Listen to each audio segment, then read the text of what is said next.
Welcome to our deep dive today. It's all about storytelling, and who better to learn from than the master himself, Sir Arthur Conan Doyle. Oh, his Sherlock Holmes stories, they've captivated readers for over a century. Yeah, and for good reason? Conan Doyle, he was a master at crafting tales that just grip you from the first sentence to the very last. You've sent over a fantastic collection of Sherlock Holmes excerpts, and, just skimming through them, I was so struck by how vivid and engaging his writing is. So let's unpack some of those techniques and see what we can learn. Sounds like a plan. Where should we begin? Well, one thing that immediately jumped out at me was how Conan Doyle sets the scene. Okay. He doesn't just tell us where the story takes place, he makes us feel like we're right there. Yes. That's one of his signature moves. Right. He uses these really vivid descriptions and sensory details to just create an immersive experience for the reader. Exactly. Like in A Scandal in Bohemia, the description of the King of Bohemia's entrance, he described as being incredibly tall, almost like a giant. And then there are those details about his clothing. Oh, yes. The rich, almost over-the-top attire with the astrakhan fur and the cloak lined with flame-colored silk. And that barrel brooch. It's such a small detail, but it adds to the overall impression of wealth and power. Oh, and let's not forget the mask. Oh, right. He's adjusting it as he enters, Yeah. adding this air of mystery and intrigue. Those details do so much more than just tell us what the king looks like. Yeah. They create a sense of his personality, his power, even his desperation. Right. It's like Conan Doyle is inviting us to form an immediate impression of this character before he even speaks. I completely agree. It's like he's giving us a glimpse into the drama to come. Yeah. And speaking of drama, let's talk about Sherlock Holmes himself. Okay. His powers of observation are legendary. They are incredible. The way he picks up on the tiniest clues is almost superhuman. It's what makes him such a compelling character, isn't it? Yes. Conan Doyle gives us glimpses into Holmes's genius through these moments of brilliant deduction. Like in A Case of Identity, he notices that Mary Sutherland, the client, is wearing mismatched boots. Oh, wow.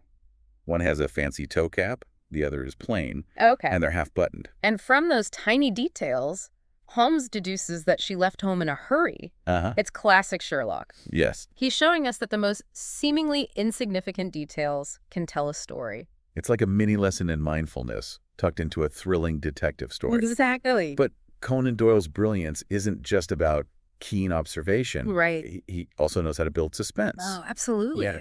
Think about the 5 orange pips. Okay. The sudden appearance of the pips, the colonel's terror, the mysterious KKK markings. Conan Doyle masterfully drops these clues and raises questions, pulling us deeper and deeper into the mystery. He really plays with our emotions, doesn't he?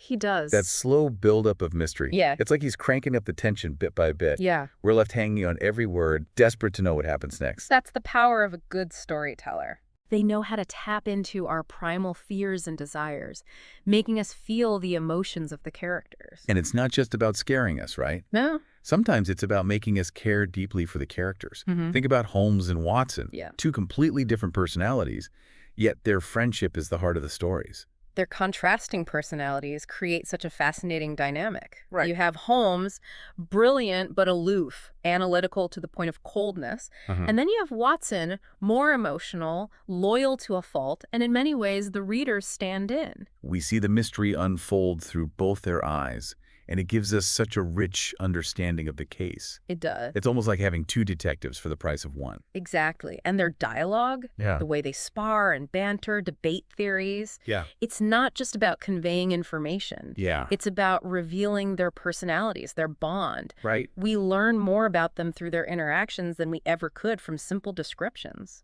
It's true. Their conversations are just as captivating as the mysteries themselves. Absolutely. Speaking of captivating, Conan Doyle is also the king of unexpected plot twists. Oh, absolutely. He leads us down one path, making us suspect the most obvious culprit. Then, bam! Right. He pulls the rug out from under us, revealing a truth that's far more surprising. Like in The Adventure of the Barrel Cornet, Yes. we're initially led to believe that the banker's son is the thief. And then, through Holmes's brilliant deductions, we discover the real culprit is someone we never suspected. Yeah, It's a reminder that a good story keeps us guessing until the very end. it does. And sometimes even the ending leaves us pondering. Yes. Sometimes Conan Doyle gives us a neat resolution, tying up all the loose ends. Yeah. But other times, he leaves things open to interpretation, prompting us to think about what might have happened next. Like in The Man with the Twisted Lip, Right. the mystery of the missing man is solved, but the fate of his accomplices is left unknown. Exactly. It leaves a lingering sense of mystery, prompting us to imagine our own conclusions. It- It's a reminder that a good story can stay with us long after we've finished reading. It's like he's inviting us to continue the story in our own minds. And that brings us to another key aspect of Conan Doyle's storytelling, his masterful use of setting. Okay. He doesn't just tell us where the story takes place. Right. He makes us feel like we're right there, experiencing the sights, sounds, and even the smells of the environment. He uses vivid imagery and sensory details to create a sense of place that's both immersive and evocative. Like in The Hound of the Baskervilles. The descriptions of the desolate moor, the swirling mists, the crumbling ruins of Baskerville Hall. It creates such an atmosphere of mystery and dread. Oh, absolutely. And remember that passage where Watson describes his first glimpse of the moor? Yes. He says it's a great wilderness, desolate and eerie, with a sense of danger lurking in the shadows. It's like Conan Doyle has set the stage for a gothic horror story. Exactly. It's amazing how he can transport us to these different worlds with just his words. It is. And it's not just about creating a mood. The setting can also reveal important details about the characters and the plot. Like the contrast between the cozy, cluttered rooms of 221B Baker Street and the stark, minimalist surroundings of Holmes's Mind Palace. It's a visual representation of Holmes's personality, isn't it? Yeah, it is. His focus on logic, order, and the elimination of all that is extraneous. And then you have the descriptions of the various locations where the crimes take place. Right. The opulent mansions, the seedy back alleys, the isolated country estates. Each setting tells a story, revealing something about the people who live there, their secrets, their motivations, and ultimately, their role in the mystery. It's like the setting itself becomes a character in the story. Speaking of characters, Conan Doyle is a master of creating memorable ones. He is. And there's no better example than the iconic duo themselves, Right. Sherlock Holmes and Dr. Watson. They are the quintessential detective duo. And what makes them so enduring, so captivating, is the way Conan Doyle uses contrast to highlight their individual strengths and weaknesses. Holmes, of course, is the brilliant deductive mind. Yes. He's incredibly observant, analytical, and almost preternaturally logical. Right. But he can also be aloof, cold, and even a bit arrogant at times. And then you have Watson, who brings warmth, compassion, and a sense of groundedness to the stories. He does. He's the everyman, the reader's surrogate, who marvels at Holmes's brilliance while also providing a human counterpoint to his eccentricities. It's a classic pairing, right? Yeah. The genius and the everyman, the brain and the heart. Yeah. And it works so well because their differences complement each other. Exactly. Watson's presence allows us to appreciate Holmes's genius without feeling intimidated by it. Right. And Holmes, in turn, elevates Watson, making him a participant in these extraordinary adventures. It's like they bring out the best in each other, both as detectives and as human beings. And their dialogue, the Yeah. way they banter, argue, and challenge each other's perspectives, it's a joy to read. Remember that scene in The Hound of the Baskervilles, where Holmes is laying out his deductions about the mysterious hound, and Watson is trying to keep up, offering his own, often more grounded explanations? It's a perfect example of their dynamic. Yes. Holmes, soaring high in the realm of abstract reasoning, and Watson, tethered to the practicalities of the real world. And it's not just about their differences, Yeah. their shared experiences, their mutual respect, and their deep loyalty to each other create a bond that transcends their individual personalities. It's a reminder that even the most brilliant mind needs a friend, a confidant, someone to share the journey with. So true. And it's a testament to Conan Doyle's skill as a writer that he created such a complex, nuanced, and ultimately heartwarming relationship between these two iconic characters. Now, while Holmes and Watson are undoubtedly the stars of the show, Conan Doyle doesn't skimp on developing the supporting characters either. That's right. Each character, even those with relatively minor roles, is given a distinct voice and personality. Think about the array of clients who come to Baker Street seeking Holmes's help. Each one brings unique story, a set of circumstances that reveal something about their character and the world they inhabit. Like Jabez Wilson, the pawnbroker in the Red-Headed League. He's such a memorable character with his fiery red hair and his earnest, almost naive demeanor. Yeah. He's so trusting, so easily drawn into the League's ridiculous scheme. And yet, he also possesses a certain resilience, a stubborn determination that ultimately makes him a sympathetic figure. Right. He's an ordinary man caught up in extraordinary circumstances. And Conan Doyle doesn't just tell us about Jabez Wilson. Right. He shows us who he is through his actions, his reactions, and his dialogue. Precisely. He uses vivid descriptions like Jabez's forehead shining as bright as a full moon to paint a picture in the reader's mind. Yes. And he uses Jabez's own words, his way of speaking, to reveal his personality. Remember how Jabez describes his assistant, Vincent Spaulding? He says, "It's quite a three-pipe problem, and I beg that you won't speak to me for 50 minutes. It's such a quirky, endearing detail. It not only tells us about Jabez's methodical nature, but also hints at the depth of his trust in Spaulding, who, as we later discover, is not who he seems to be. And that's the beauty of Conan Doyle's character development, isn't it? It is. He doesn't just tell us who the characters are. Right. He reveals them through their actions, their words, and their interactions with others. Absolutely. He creates these multifaceted characters, both sympathetic and flawed, who draw us into their world and make us care about their fates. It's a reminder that even the most minor characters can have a profound impact on a story. And that each character, no matter how small their role, deserves to be treated with care and attention. Speaking of care and attention, Conan Doyle's use of language is another thing that stands out.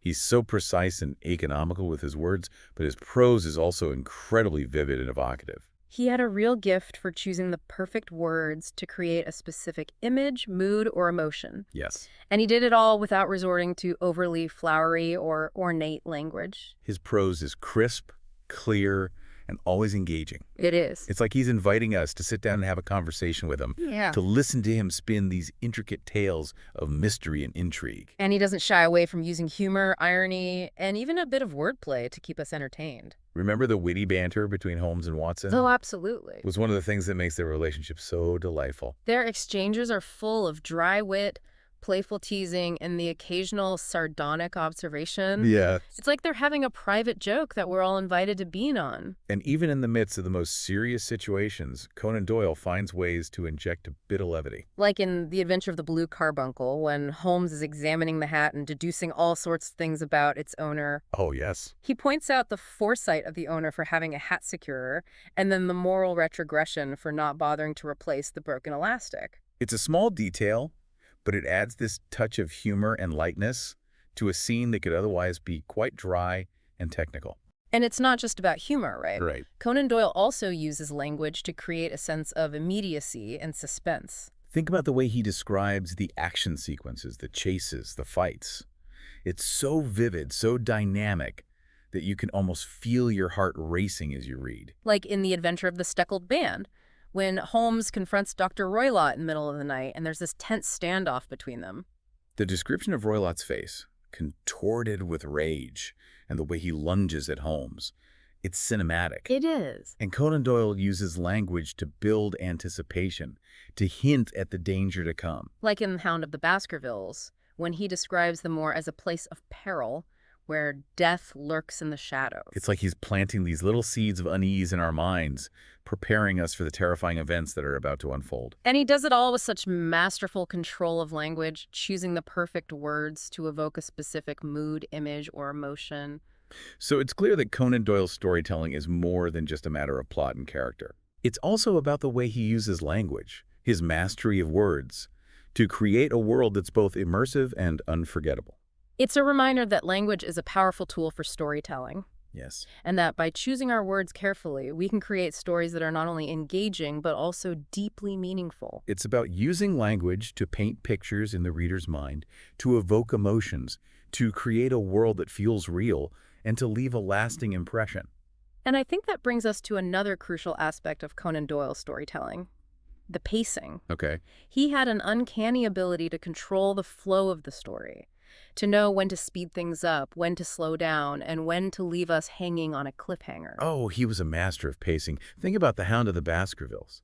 He starts the story slowly, setting the scene, introducing the characters, and building a sense of mystery and dread. And then, just when you think you have a handle on things, he introduces a new clue, a new suspect, a new twist that throws everything into question. It's like he's playing a game with us, keeping us guessing, keeping us on the edge of our seats, and making sure we never get bored. And he knows when to slow down, to focus on the details, to let the suspense build. Like in The Adventure of the Speckled Band, when he describes the layout of Dr. Roylott's house, the location of Helen Stoner's room, the details of the ventilator and the bell rope. He's meticulously setting the stage for the climactic confrontation, making sure we understand the geography of the house and the mechanics of the crime. And then, when the action starts, he accelerates the pace, using short, punchy sentences to convey the speed and intensity of the scene.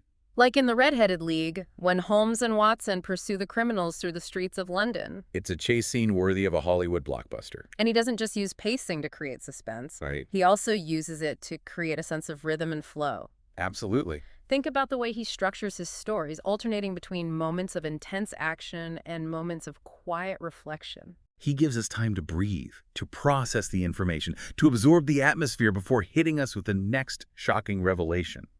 And he's a master of using cliffhangers to keep us hooked. Oh, yes. He often ends his chapters on a note of suspense, leaving us desperate to know what's going to happen next. Like in The Sign of Four, when Watson is about to enter the mysterious Agrid treasure room, and Conan Doyle ends the chapter with the words, "I held my breath and stepped across the threshold." It's pure genius. You're left hanging, your heart pounding, eager to turn the page and find out what awaits Watson on the other side. It's not just about ending chapters on cliffhangers, right? Right.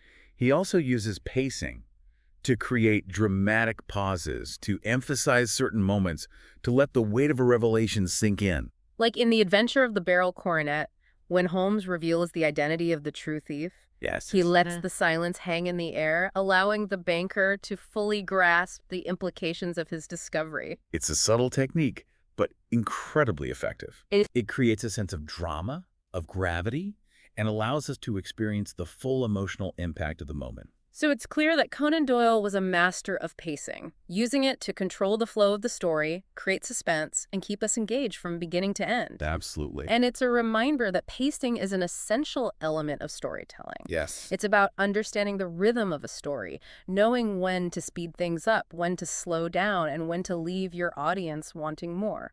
Because ultimately, it's about creating a reading experience that's both satisfying and memorable. Absolutely. Welcome back. I'm eager to continue our exploration of Conan Doyle's storytelling techniques. Me too. There's so much to uncover in his work. Well, let's dive right back in one aspect of Conan Doyle's writing that I find particularly fascinating is his use of symbolism. Oh, symbolism. He weaves these subtle yet powerful symbols throughout his stories, adding layers of meaning and enriching our understanding of the characters and their motivations. You're right. It's like he's giving us a secret code to unlock deeper levels of meaning within the stories. Exactly. And Conan Doyle is a master at using symbols to foreshadow events, reveal hidden motives, and even comment on the social and moral issues of his time. Like in The Sign of Four, the titular sign itself, a red tattoo of 4 dots, becomes a symbol of vengeance, Yes. representing the deep-seated resentment that fuels the story's central conflict. And it's not just physical objects that he uses as symbols. Right. He also uses colors, animals, and even weather patterns to convey symbolic meaning. Like the recurring motif of fog in The Hound of the Baskervilles. It represents not only the literal obscuring of vision, but also the confusion, mystery, and danger that surround the Baskerville family. The fog becomes this pervasive symbol of the unknown, the unknowable, and the threats that lurk within it.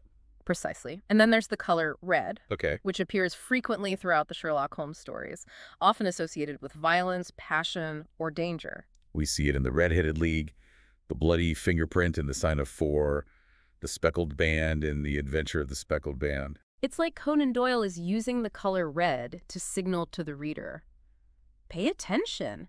Something significant is happening here. It's a visual cue, Yeah. a way of drawing attention to key elements of the story and hinting at their underlying significance. And what about the animals in his stories? They're not just there for decoration. Right. They often carry symbolic weight. The hound in The Hound of the Baskervilles is an obvious example. Right. It's a symbol of the curse that hangs over the family, Right. but it also represents primal fear, the wildness that lurks beneath the surface of civilization. And the snake in The Adventure of the Speckled Band. It's a symbol of both beauty and danger, reflecting the dual nature of Dr. Grimesby Roylott, who is both charming and deadly. And let's not forget about the spiders. Oh, yes. They appear in several stories, often symbolizing cunning, deceit, and the intricate webs that criminals weave. Like Conan Doyle is inviting us to look beyond the surface of the story, to see the deeper meanings embedded within it. That's the beauty of symbolism, isn't it? It allows us to explore complex ideas and emotions in a way that's both subtle and evocative. It's a reminder that a good story is like an iceberg, with much of its meaning lying beneath the surface, waiting to be discovered.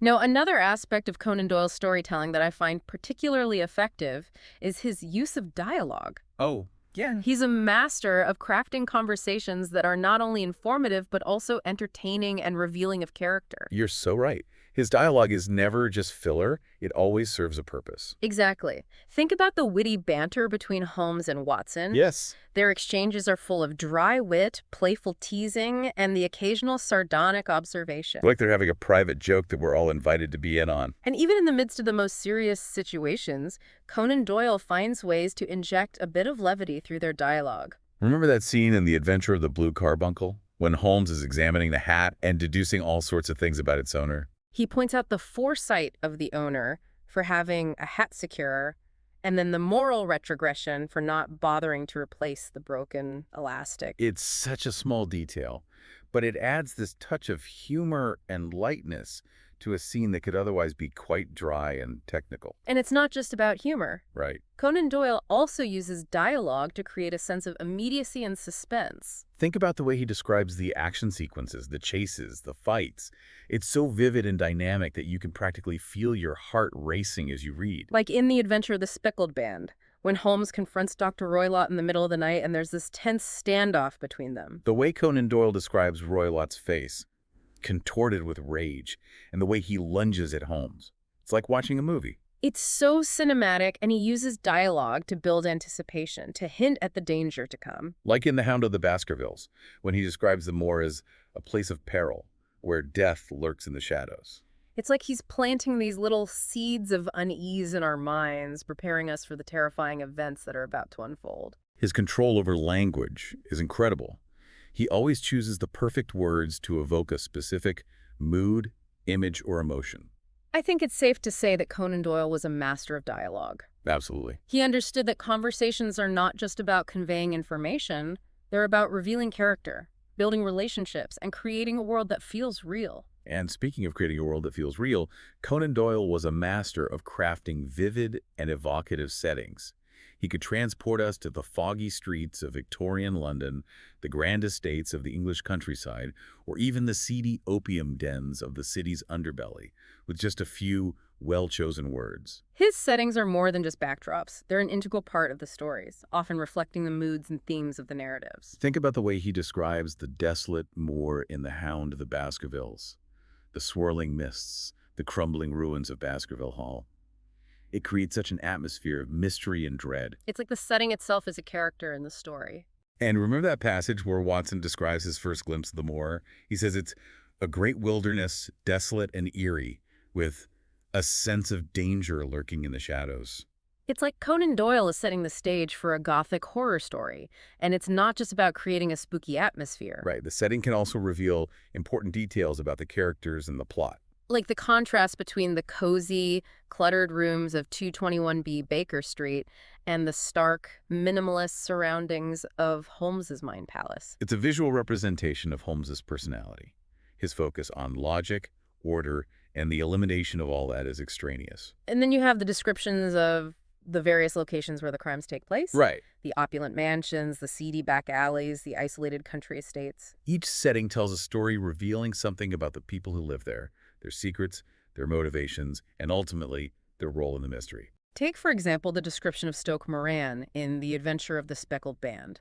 It's described as a ramshackle and decaying estate, reflecting the moral decay of Dr. Grongsby Roylott and foreshadowing the danger that awaits Helen Stoner. Yes, and remember the description of the opium den in The Man with the Twisted Lip. It's so vividly described, with its dimly lit lamps, heavy air, and the smell of exotic tobacco and opium. It's a world of shadows and secrets, a place where identities are blurred and danger lurks around every corner. Conan Doyle uses sensory details to bring his settings to life. Like in The Five Orange Pips, when he describes the sound of the wind howling through the trees as a death knell. It's a small detail, but it adds this layer of unease and foreboding to the scene. It's clear that Conan Doyle uses setting to create atmosphere, reveal character, and even advance the plot. Absolutely. And for anyone who wants to tell compelling stories, Paying attention to setting is crucial. It's about creating a world that feels real, that draws your audience in, and that enhances their understanding of the story you're telling. Speaking of drawing the audience in, Conan Doyle was a master of suspense. Oh, absolutely. He knew exactly how to build tension, drop clues, and create a sense of impending danger, and he did it all with such masterful pacing. Think about The Hound of the Baskervilles. The descriptions of the desolate moor, the eerie howling in the night, the looming presence of the cursed hound. It's enough to make your skin crawl. And the way he slowly reveals the history of the Baskerville curse, weaving together local legends, family secrets, and glimpses of the hound itself. It's masterful. He keeps us guessing, questioning, and anticipating the next terrifying development. It's like he's a master chef, carefully blending the ingredients of suspense to create the perfect recipe for a thrilling tale. And he doesn't just rely on external threats to create suspense. Right. He also understands the power of psychological suspense. Like in The Adventure of the Engineer's Thumb. The poor engineer's experience being trapped in that isolated house with those sinister characters. It's terrifying. The gradual revelation of the criminal's true intentions, the constant sense of danger, the engineer's desperate escape. It's a psychological thriller within a detective story. And it's not just about the plot, the way Conan Doyle describes the characters' emotions.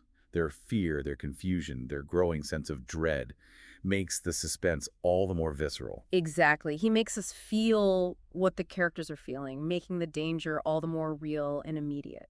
And he's a master at using sensory details to heighten the suspense. Oh, absolutely. Think about the descriptions of the fog in The Hound of the Baskervilles, the darkness of the moor, the sound of the hound's howl. Those details immerse us in the story, making us feel like we're right there with the characters, experiencing their fear and uncertainty. He also uses dramatic irony to ratchet up the tension. Like in The Adventure of the Speckled Band, when we know that the snake is going to come down the bell rope, but Helen Stoner is completely unaware of the danger. It's a classic technique of suspense. We, the audience, have information that the character doesn't, and that creates this unbearable tension as we wait for the inevitable to happen. And yet, even though we know what's coming, Conan Doyle still manages to surprise us. That's right. He often subverts our expectations, leading us to believe one thing will happen only to reveal a different outcome. Like in The Adventure of the Barrel Cornet, we're led to believe that the banker's son is the thief. But then, through Holmes's brilliant deductions, we discover the real culprit is someone we never suspected. It's a classic twist that keeps us guessing until the very end. So it's clear that Conan Doyle was a master of suspense, using a variety of techniques to keep us hooked and wondering what's going to happen next. And those techniques, just like his mastery of character development, dialogue, and setting, are relevant for anyone who wants to tell a compelling story, regardless of the genre or medium. Because ultimately it's about understanding the power of story. The way it can captivate our imagination, transport us to other worlds, and teach us valuable lessons about ourselves and the world around us. You've summarized it perfectly. I think it's time for a little break. We'll return shortly to wrap up our exploration of Conan Doyle's storytelling genius. It's amazing how much we can learn from a writer like Conan Doyle. Even though he was writing over a century ago, his techniques are still so relevant today. Absolutely. He was a true master of his craft, and his stories continue to resonate with readers because he understood the fundamental elements of good storytelling. You know, one thing we haven't touched on yet is Conan Doyle's ability to create a sense of wonder. Okay. He had a knack for taking ordinary, everyday occurrences and transforming them into something extraordinary, something that sparks our curiosity and makes us question the world around us. That's a great point. Think about the way he presents Holmes's deductions. He takes these seemingly mundane details, a footprint, a cigarette ash, a torn piece of fabric, and through Holmes's brilliant reasoning, transforms them into clues that unlock the mysteries. It's like he's showing us that there's magic in the mundane, that even the smallest details can reveal hidden truths if we just know how to look for them. And he doesn't just rely on logic and deduction to create that sense of wonder. He also uses atmosphere, foreshadowing, and even a touch of the supernatural to keep us guessing. Like in The Hound of the Baskervilles, with its desolate moor, the eerie howling in the night, and the legend of the cursed hound, he creates this atmosphere of dread, of something ancient and malevolent lurking in the shadows, blurring the lines between reality and superstition. And even in the more grounded stories, there's always this sense that something unexpected, something inexplicable, might be lurking just around the corner. Like in The Adventure of the Speckled Band, when Helen Stoner hears the whistling sound in the middle of the night, and we're left wondering what it could be. It's that sense of the unknown, the not yet revealed, that keeps us on the edge of our seats, eager to discover the truth behind the mystery. And Conan Doyle is a master at using foreshadowing to pique our curiosity and make us question what's going to happen next. Like in The Adventure of the Engineer's Thumb, when the engineer is warned about the danger of his mission, and we're left wondering what terrifying fate awaits him. It's like he's planting these little seeds of doubt and anticipation in our minds, making us eager to see how the story unfolds. And even when he provides a rational explanation for the mystery, there's often a lingering sense that something more, something beyond our understanding might be at play. Like in The Adventure of the Blue Carbuncle, when Holmes deduces that the thief hid the gem in the crop of a Christmas goose. It's a clever solution, but it also feels like a touch of serendipity, a reminder that sometimes the most unexpected occurrences can shape the course of events. It's that blend of logic, atmosphere, and a touch of the supernatural that makes his stories so captivating. Speaking of captivating, we've talked a lot about Conan Doyle's techniques, but I think it's important to acknowledge the impact his stories have had on our culture.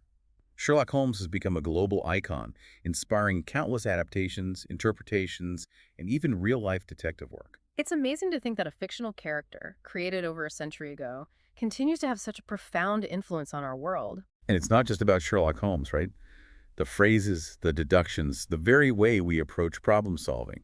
Conan Doyle's influence can be seen everywhere. Absolutely. Phrases like, elementary, my dear Watson, have become part of our everyday language, and the deductive reasoning that Holmes employs has inspired generations of detectives, scientists, and even everyday problem solvers. Think about the forensic techniques that are now commonplace in criminal investigations. hmm Many of those techniques have their roots in the methods that Holmes used to analyze evidence and draw conclusions. And the way we approach mysteries in popular culture, from TV shows like CSI to novels and films, it's all been shaped by Conan Doyle's vision. He created a blueprint for the modern detective story, and his influence can be seen in countless works of fiction, film, and television. Conan Doyle's stories didn't just entertain, they also challenged us to think critically and to question the world around us.